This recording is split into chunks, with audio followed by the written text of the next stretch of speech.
Bonjour, bienvenue pour ce nouveau numéro de Céléco, un Céléco que nous allons consacrer principalement à l'exportation aujourd'hui et à des entreprises pour qui l'exportation est un début, ce sont les primo-exportateurs. On va en parler notamment avec David Sussman qui est directeur de ce programme primo-exportateur. Alors vous êtes venu avec de nombreux chefs d'entreprise. On va faire déjà un premier plateau donc avec monsieur Gérald Semerjian qui représente l'entreprise La Phocéenne des Eaux. Et puis il y a également avec nous Éric Gilly. Éric Gilly nous parlera de ses pansements étanches qu'il a créé, la société Sécuderm, qui est une toute récente société. Et puis avec nous également Daniel Guy. Vous les avez sélectionnés comment alors en fait ces entreprises? Alors, je voudrais vraiment féliciter ces chefs d'entreprise présents ici. Il y en a plus de 12. Nous avons commencé avec 12 entreprises sur 1000 entreprises donc, qui ont été sélectionnées. Départ, oui. Nous avons suivi un diagnostic à l'exportation donc pour les comparer. Puis nous avons fini avec un panel d'une trentaine d'entreprises qui étaient volontaires à partir dans le programme avec nous. Et puis il y a eu une sélection de 12 finales et vous en verrez 4 aujourd'hui. D'accord. Et Éric Gilly, vous avez créé votre entreprise il y a peu de temps. Vous êtes, on en reparlera tout à l'heure d'ailleurs, un des lauréats de PACA Entreprendre l'année dernière. Et PACA Entreprendre, c'est très bientôt la fête des lauréats de cette année. On en parlait la semaine dernière sur le plateau de Céléco.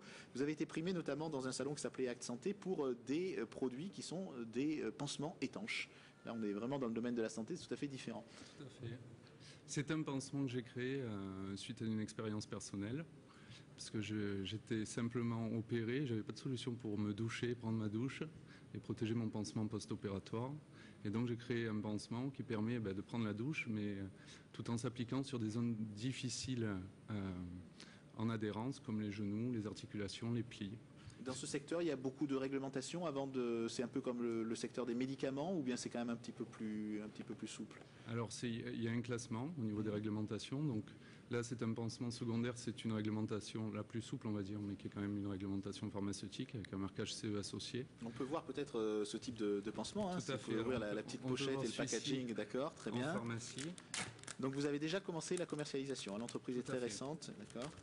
Alors, et en ce qui concerne notamment la réglementation et les contraintes... Je vois que M. Semerjian est furieux de ne pas avoir pu amener une station d'épuration sur le plateau, mais ça aurait été un petit peu difficile. Excusez-nous. Voilà, alors le concept, il est innovant en soi. D'accord. On a un petit tube applicateur qui On va le montrer à la caméra qui est par ici, voilà, très bien. Un petit tube applicateur qui permet de contourner la zone à protéger. D'accord. Et ensuite, on découpe son film à la bonne taille. Donc il faut une paire de ciseaux, le film applicateur. Ah, vous le faites avec les moyens du bord, d'accord. Voilà, tout à fait. Je le fais en improvisation, voilà. Et donc ça permet ensuite de protéger sa zone. Il se trouve qu'il a été validé par les nageurs de combat. Donc c'est le premier pansement validé par la marine française en étanchéité et qui sert aussi bien l'industrie et donc les stations d'épuration que les gens dans leur ensemble. Voilà. Petit besoin. Que monsieur tout le monde qui peut avoir besoin en effet d'avoir des pansements, on va dire, lavables ou en tout cas qui résistent à l'eau. Alors David Sussman, qu'est-ce qu'on peut conseiller à ces chefs d'entreprise? Qu'est-ce que vous faites en fait dans ce programme primo-exportateur?